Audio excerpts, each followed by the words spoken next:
sing a little bit of it. You don't want to hear me sing. Figure. Okay. West on 80, won't take too long till the road's. Let me do it again. Let me do it again. Take two.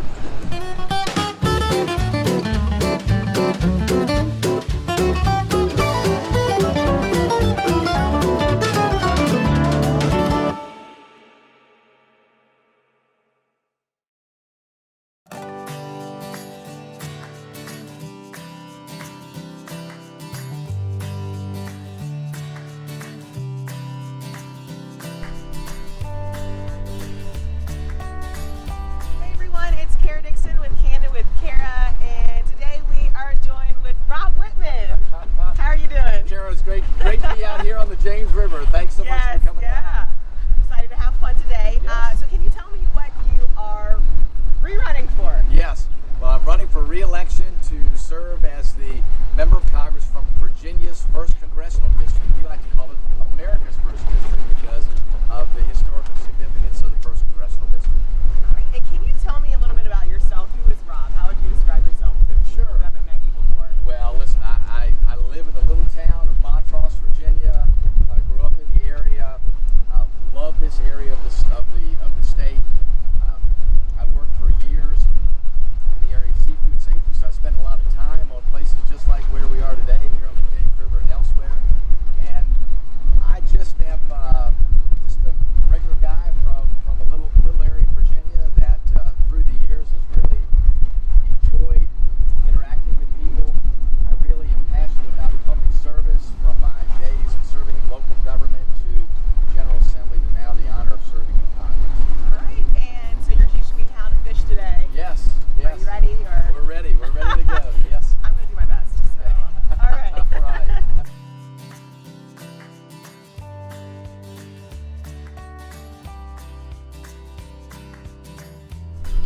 If you had unlimited time, money, and resources, what issue would you want to solve? I would want to make sure that we are meeting folks' needs across the nation. There are a lot of communities in need. I think making sure that we help them economically, help them prosper. I think today that's the biggest area that all of us can work on, is to make sure that we level the playing field, to make sure that there's opportunity there, to make sure that communities are able to grow and thrive, and to make sure that happens across the country. These are going to be pretty depressing times for people. You know, what would you say to encourage them with some uplifting words?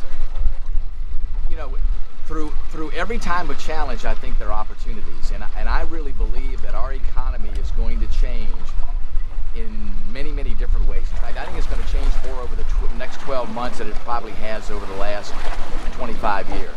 And that means great opportunity for folks. That means where jobs will change, where people can develop a new skill, advance their careers by doing that. So I look at it as the glass half full. I mean, you can look at COVID and say, listen, unemployment is high, but as jobs are coming back, employers are doing things differently. I've talked to a lot of folks that were in one particular profession, and now because of demand elsewhere, are finding jobs in those new areas that actually have a greater potential for them for a career, and have been much better for them overall. So I think the opportunities are endless. Yeah, I thought I had one, but We're going to find one. yeah, we'll get over it. You could laugh at her. Almost lost Rob on one trip, but I grabbed him before he went over. Yeah, that's right. Okay, who is your role model or inspiration? Well, my role model has always been my parents, my mom and dad, just exceptional individuals, and they were wonderful in setting the example for me, in teaching me the important lessons of life. My wife, also a great inspiration to me. Both my wife and my mom were school teachers, so you can imagine how influential they were on my life. But that's really the foundation upon which I have learned things, continue to grow today from that lessons, or from those lessons learned earlier in life, to also today. My wife Catherine is just spectacular, being a great influence on my life, a great guide, as well as my daughter Devin. As you can see, the women in my life do a tremendous amount to make sure they keep me focused and grounded. What is one item that's still on your bucket list? Still on my bucket list. God,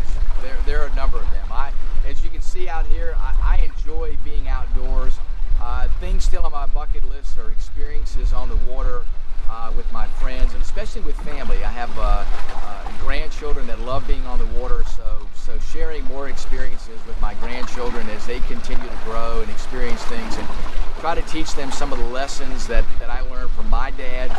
Also, to provide them some of the same experiences that I had with my father and my parents on the water, in the outdoors.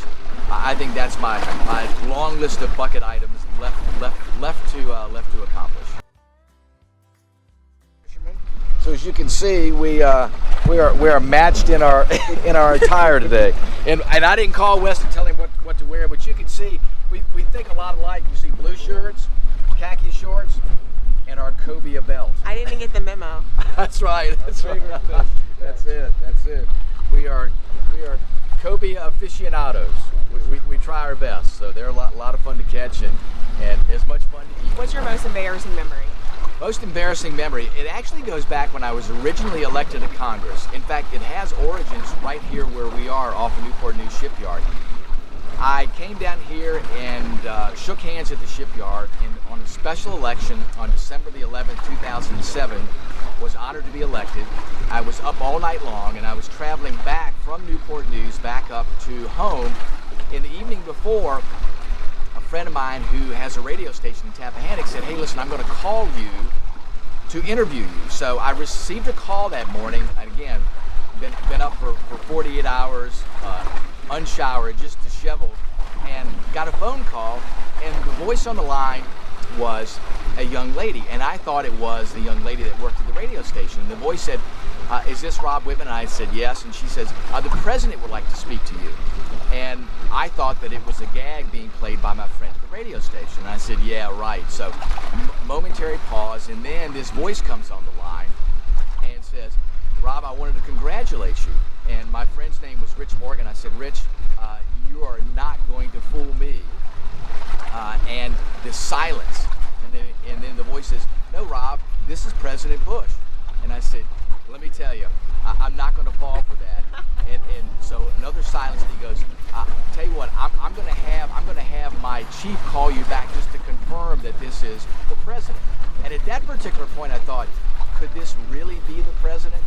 And sure enough, he hung up. I think it was the deputy chief of staff actually called and said, "Rob, this really is the president." So when I got back on the line with him, I had to apologize. He laughed at it. He thought it was funny. I was embarrassed beyond belief with that. Continued to apologize. Had the opportunity not long after that to go to the White House as the president signed the bill that recognized and honored the victims of the Virginia Tech tragedy. And there I apologized to him again. But again, very, very embarrassing to me. And to this day, whenever I have an opportunity to apologize to the Bush family, I do that. Today, so we're using squid as bait, so we just put a piece of squid on the hook, and this is a little bottom rig, so what we'll do is, this is a spinning reel, and this is called a bail, so we'll just put your finger on the line, open the bail, and then just let your finger go until the line stops. You can kind of feel when the line stops paying out. And then you just You got to do the croaker call. Here, croaky. Right. Living in pretty crazy times right now with the Yes. COVID pandemic. You know, what do you think Congress has done well in response to the pandemic, and what do you think you guys need to do for a better response? Well, listen, I think the CARES Act did a lot to help businesses, to help individuals, to help communities in being able to cope with this, the uncertainty, the slowdown in business, the financial uncertainty for families. I think it went a long way to really help with that. I think some of the things that we could have done better and need to do better really is to give more flexibility in how those resources can be used, whether it's by local governments or whether it's by folks that are trying to help. And you know, one of the big areas that we see is broadband, especially in rural areas. But you would think in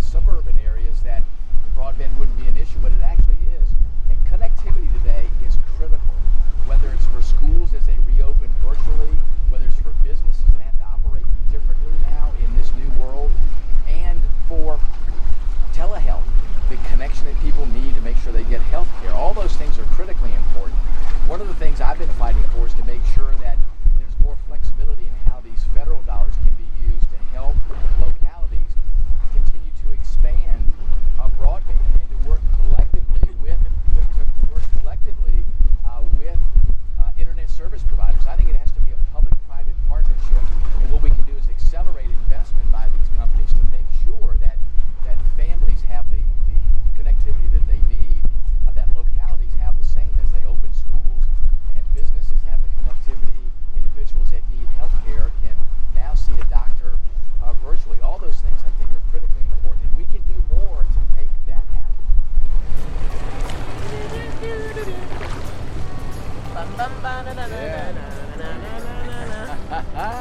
Little Gilligan's Island, I got it. I love it. Hopefully we'll have a different outcome. We will, absolutely. Yep. So we have a big election coming up this fall.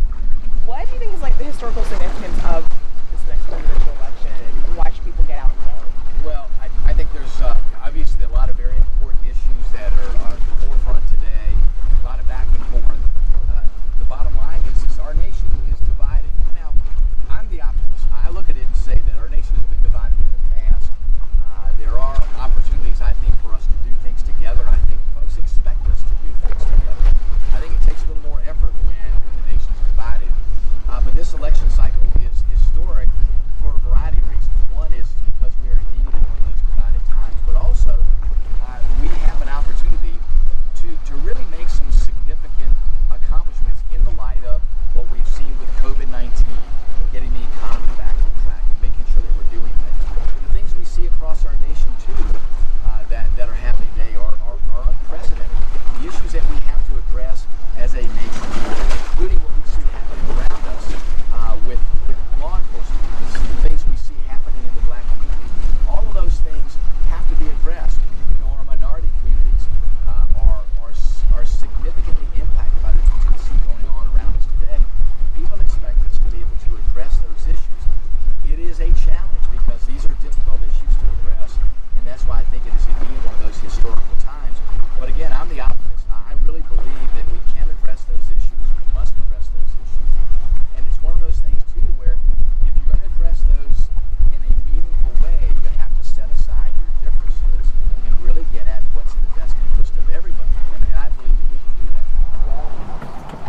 I did nothing to catch this, but I will act like I did. Oh, he got away! We'll get another one. Got it. Woo! Yeah, here we go. I got it. Got it. There you go. Yeah. Little sea I am bass. the daughter of Poseidon. I love it. A little sea bass. Look at that. There you go. My first fish. Look at that. Yeah. Uh-oh. So Congress passes laws, the state has to adapt to that.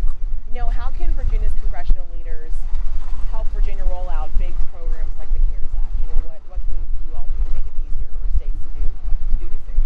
Well, I believe it's incumbent upon all the members of the Virginia congressional delegation to make sure they communicate together. And the good thing is our delegation actually gets together each month. We have lunch, we talk about issues that are important to Virginia, and we have these discussions about the things that we need to do, regardless of our party, to do what's best for Virginia. And we coordinate in a lot of ways. In fact, I co-sponsor legislation with a number of other members of Congress on the other side of the aisle, work with our senators on getting things done. So I think it's more important than ever today to make sure that members of Congress, both House and Senate, are working together. And again, putting Virginia first. And the good news is our delegation does that. We get along together. We have some political differences, but we get along together. We have great conversations, substantive conversations about what we need to do to address the issues in Virginia. And the bottom line is, how are we going to work together to get things done? Here's first Kara, fish. you want to hold it? Heck no. You got to pat him on his head. Ew. There you go. I love it. Little sea bass. Okay, take a picture of him. Absolutely. We're just gonna name him Count Bassy. That's it. Check out the green around his eyes. See the little green. Hey, buddy, you're on Candid with Kara. That's right. How lucky you are to be alive right That's now. right. We're gonna send you back. But first, can you tell us what's the importance of this year's presidential election? Should you vote? Yes. Yes, right. Can you say? Make sure you get out and vote.